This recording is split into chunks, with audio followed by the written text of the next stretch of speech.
Shalom, salam sejahtera dalam kasih Tuhan kita Yesus Kristus. Sahabat umat Tuhan, dimanapun berada.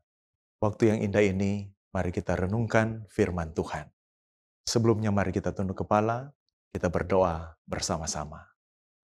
Tuhan yang penuh kasih, ada waktu yang indah yang kami gunakan saat ini untuk merenungkan firman Tuhan. Kami membutuhkan urapan kuasa Roh Kudus-Mu untuk menyertai hati dan pikiran kami, supaya kami dapat menerima berkat firman yang akan kami dengarkan dan pelajari bersama. Tuntun hamba-Mu dengan hikmat dan kuasa Roh Kudus-Mu, sehingga kami boleh mendengarkan firman Tuhan pada saat ini. Bersabdalah Tuhan, kami siap untuk mendengar, dalam Yesus Kristus kami berdoa. Amin. Firman Tuhan pada saat ini diberi judul, Kuberikan Hati yang Baru. Mari kita lihat bersama-sama dalam ayat firman Tuhan, Raja Bijaksana, Raja Salomo menuliskan dalam kitab Amsal 4 ayat yang ke-23. Jagalah hatimu dengan segala kewaspadaan, karena dari situlah terpancar kehidupan. Penekanan firman Tuhan pada saat ini menuliskan untuk memelihara, menjaga hati kita. Karena dari hati kita akan keluar, akan terpancar hal-hal baik dalam hidup kita. Ada penulisan di dalam versi terjemahan lama. Amsal 4 ayat 23 menuliskan demikian.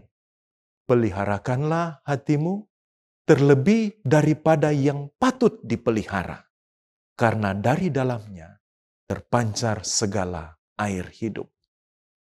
Peliharakan hatimu lebih daripada apa yang patut dipelihara.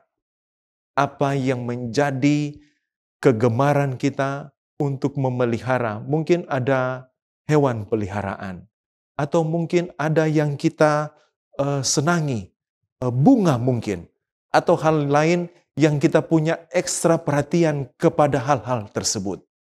Untuk hati kita harus memelihara lebih daripada itu.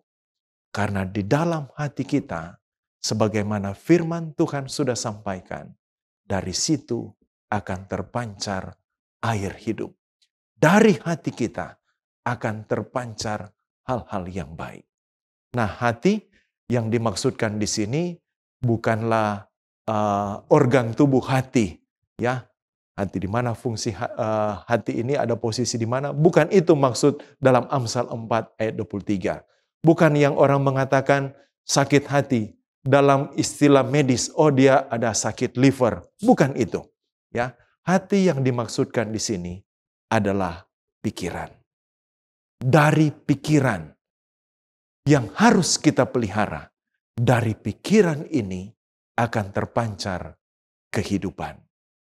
Mari kita lihat bagian yang pertama. Kenapa kita harus memelihara hati atau pikiran? Kenapa kita harus memelihara hati atau pikiran? Yang pertama, mari kita lihat di dalam perjalanan kehidupan manusia tentang hal ini. Yang pertama, ketika Adam dan Hawa diciptakan di Taman Eden. Kejadian 3 ayat 6, sebelum manusia jatuh ke dalam dosa, yaitu Hawa, yang Tuhan sudah perintahkan bahwa semua pohon di dalam taman ini boleh kamu makan. Tetapi pohon yang ada di tengah-tengah taman, buah pohon pengetahuan baik dan jahat, jangan kamu makan buahnya. Ketika kamu makan, kamu akan mati. Dalam Kejadian 3 ayat 6, ketika Hawa sudah berada di tengah-tengah taman, sudah berada di daerah buah pohon pengetahuan baik dan jahat, perempuan itu melihat bahwa buah pohon itu enak atau baik untuk dimakan. Sedap kelihatannya. Dan lagi pula pohon itu menarik hati. Karena Hawa saja baru melihat pohon itu memberi pengertian. Pada akhirnya Hawa digoda oleh setan yang masuk kepada ular. Dan manusia jatuh ke dalam dosa. Hal yang harus diperhatikan, kenapa kita harus memelihara hati? Karena ada segala sesuatu yang akan menarik pikiran kita, hati kita.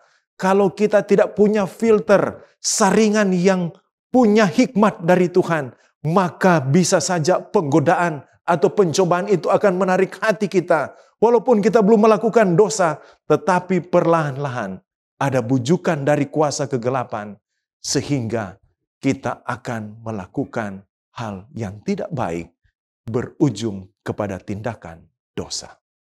Yang kedua, kenapa kita harus memelihara hati kita? Kejadian 6 ayat 5, firman Tuhan berkata, ketika dilihat Tuhan bahwa kejahatan manusia besar di bumi, dan bahwa kecenderungan hatinya selalu membuahkan kejahatan semata-mata.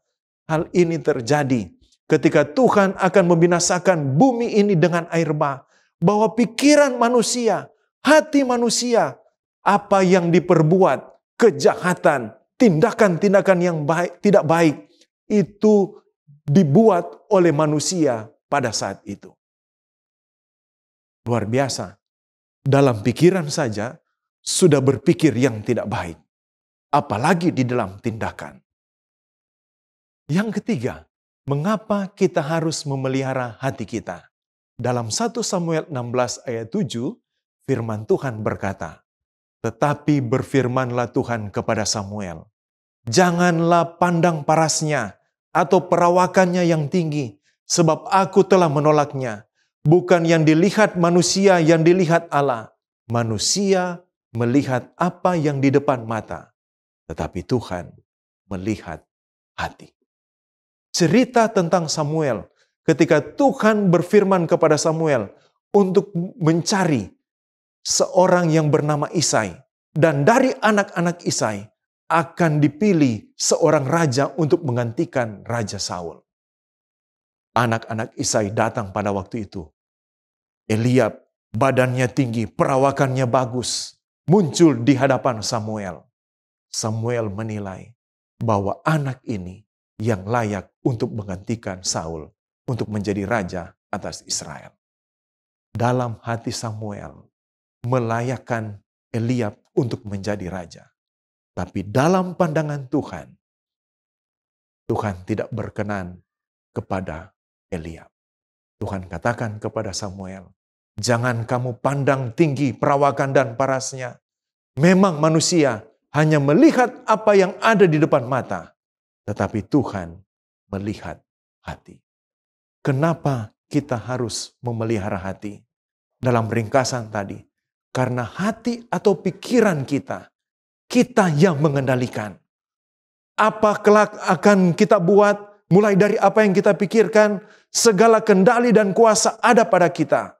Yang kedua, bahwa hati atau pikiran kita cenderung melakukan hal-hal yang tidak baik.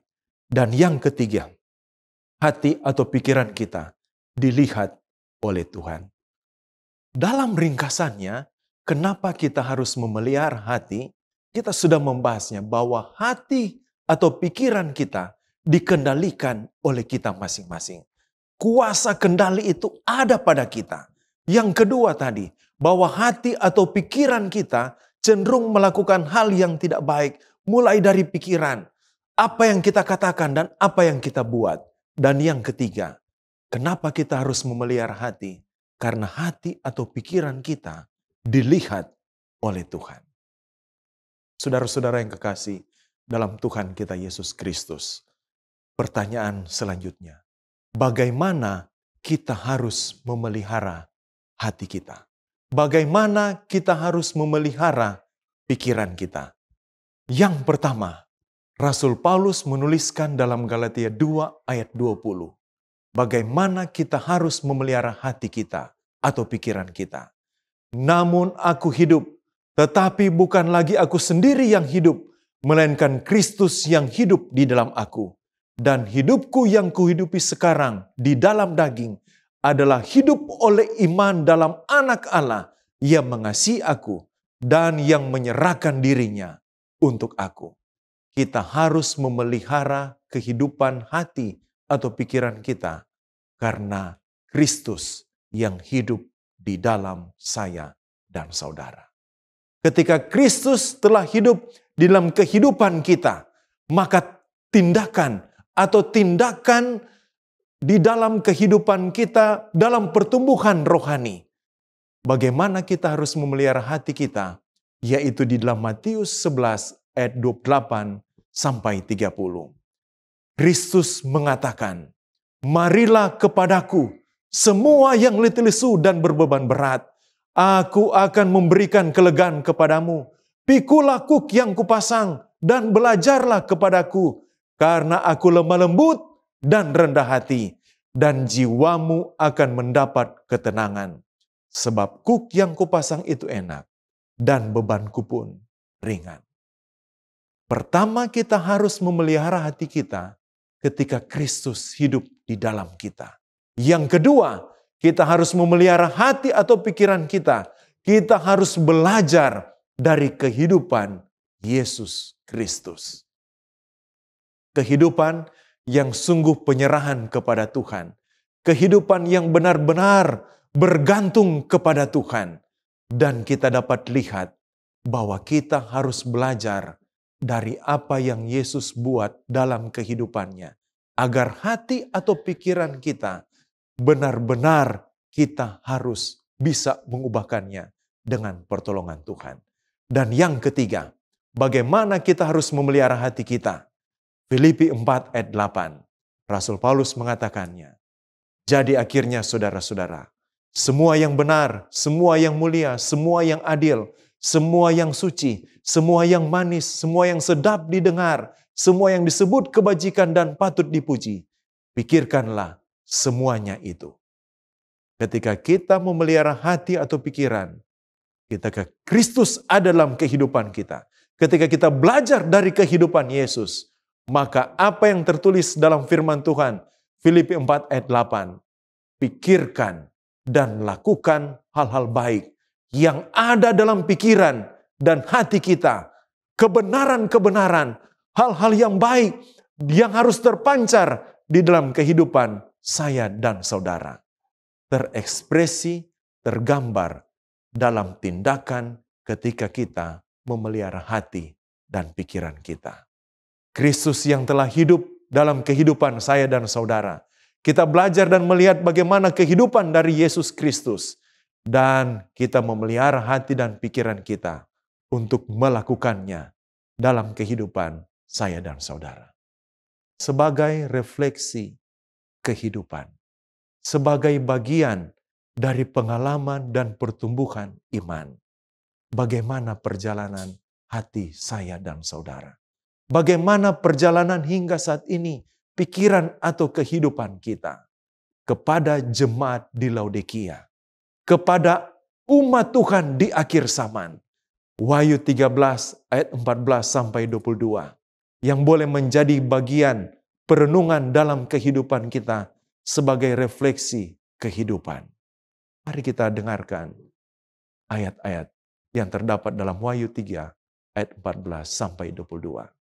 Kepada malaikat jemaat di Laodikia, inilah firman Tuhan. Dari Amin, saksi yang setia, permulaan dari ciptaan Allah. Aku tahu pekerjaanmu, engkau tidak dingin dan tidak panas. Alangkah baiknya jika engkau dingin atau panas. Jadi karena engkau suam-suam kuku, tidak dingin atau panas, aku akan memuntahkan engkau dari mulutku. Karena engkau berkata, aku kaya dan telah memperkayakan diriku, dan aku tidak kekurangan apa-apa. Dan karena engkau tidak tahu bahwa engkau melarat, malang, miskin, buta, dan telanjang, maka aku menasihatkan engkau, supaya engkau membeli daripadaku emas yang dimurnikan dalam api, agar engkau menjadi kaya. Dan juga pakaian putih, supaya engkau memakainya, agar jangan kelihatan ketelanjanganmu yang memalukan. Dan lagi minyak untuk melumas matamu, supaya engkau dapat melihat. Barang siapa kukasihi, ia kutegur dan kuhajar. Sebab itu, relakanlah hatimu dan bertobatlah. Ayat selanjutnya yang terdapat di dalam ayat 20 sampai 22. Lihat, Aku berdiri di depan pintu dan mengetok.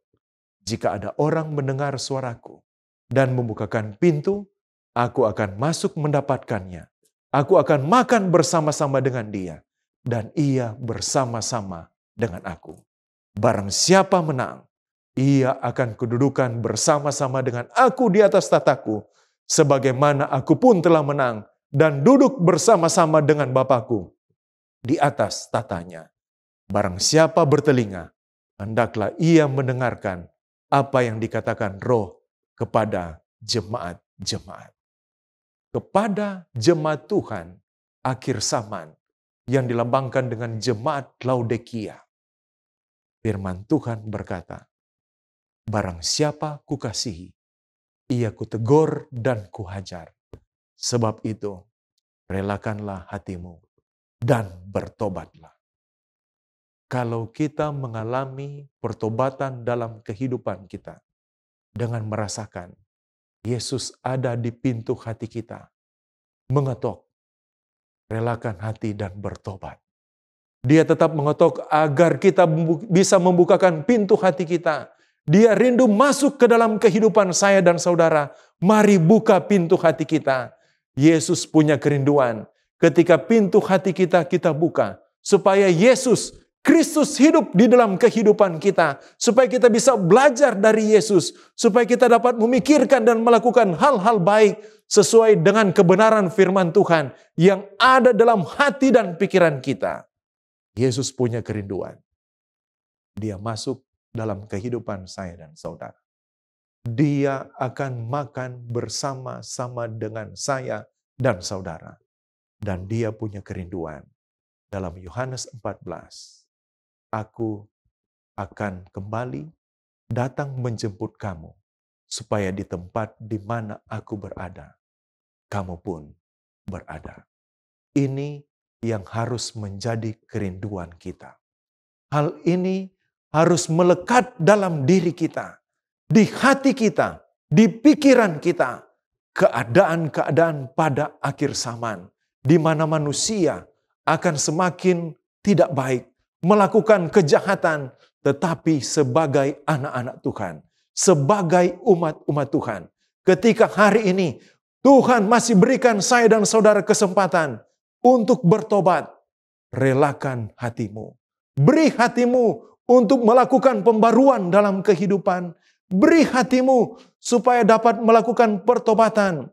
Tuhan merindukan ada anak-anak Tuhan yang mau datang kepadanya untuk bertobat, untuk menyerahkan hidup kepada Tuhan.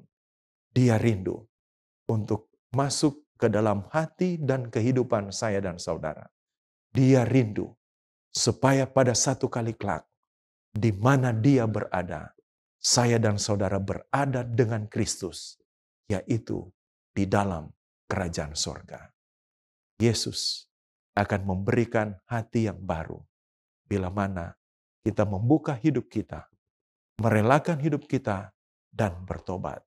Yeskiel 36 ayat 26, firman Tuhan berkata, kamu akan kuberikan hati yang baru, dan roh yang baru dalam batinmu. Aku akan menjauhkan dari tubuhmu hati yang keras, dan akan kuberikan kepadamu hati yang taat. Refleksi kehidupan saya dan saudara saat ini.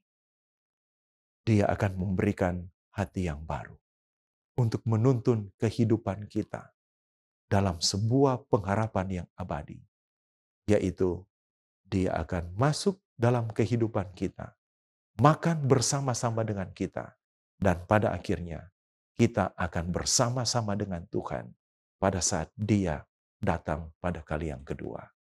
Tuhan Yesus memberkati kita semua, dan mari kita tunduk kepala, kita berdoa bersama-sama. Bapa di sorga, terima kasih. Kami telah belajar merenungkan firman Tuhan. Begitu hebatnya kehidupan manusia di atas dunia ini, di dalam melakukan hal-hal yang tidak baik. Pencobaan yang menjatuhkan hati atau pikiran kehidupan kami. Di mana kami punya kecenderungan untuk melakukan hal yang tidak baik. Di mana kami juga harus melihat jauh kedalaman kehidupan kami, bukan tampak di dalam kehidupan secara mata kami. Tapi kami dituntun Tuhan pada saat ini. Kami harus memelihara hati kami ketika Kristus ada dalam hidup kami. Ketika kami belajar dari Yesus Kristus dan kami rindu untuk melakukan hal-hal baik dalam kehidupan kami. Amaran firman Tuhan kepada jemaat Laodikia di akhir zaman juga menjadi perhatian kami. Kami harus merelakan diri kami, hati kami untuk bertobat. Terima kasih Bapa, Engkau akan memberikan kepada kami hati yang baru, hati yang mau dituntun oleh kebenaran firman-Mu. Terima kasih Tuhan, bersama dengan kehidupan kami dalam berkat kasih setia Tuhan. Terima kasih Bapa, sempurnakanlah doa kami ini. Semuanya kami mohon dalam Yesus Kristus, ialah Tuhan dan Juru Selamat kami. Amin.